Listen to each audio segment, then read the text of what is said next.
Formula ఈ race విషయంలో ముఖ్యమంత్రి రేవంత్ రెడ్డి అనాలోచిత చర్యల వల్ల రాష్ట్రానికి నష్టం జరిగిందని సీఎంపై ఎఫ్ఐఆర్ నమోదు చేసి పరిశోధించాల్సిన అవసరం ఉందని బీఆర్ఎస్ నేత ఆర్ఎస్ ప్రవీణ్ కుమార్ అన్నారు.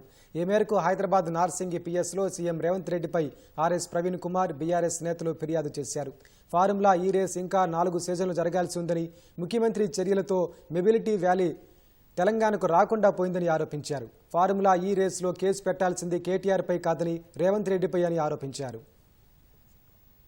గత ప్రభుత్వం చేసిన మంచి కార్యక్రమాలను ముందరికి తీసుకుపోవాల్సిన ముఖ్యమంత్రి ఇవాళ గత ప్రభుత్వం 55 కోట్ల రూపాయలు పెట్టి ఒక మొబిలిటీ వ్యాలీ సృష్టించాలని చెప్పేసి ప్లాన్ వేస్తే ఆ 55 కోట్లు ఇవాళ వేస్ట్ అయ్యేటట్టుగా చూసిన ముఖ్యమంత్రి రేవంత్ రెడ్డి. అందుకొరకే నువ్వు 316 బిఎన్ఎస్ ప్రకారం నేరస్తుడైతారు మీరు రేవంత్ రెడ్డి గారు. ఈరోజు కేటీఆర్ గారు కాదు ఇందులో నిందితులు, మీరు నిందితులు.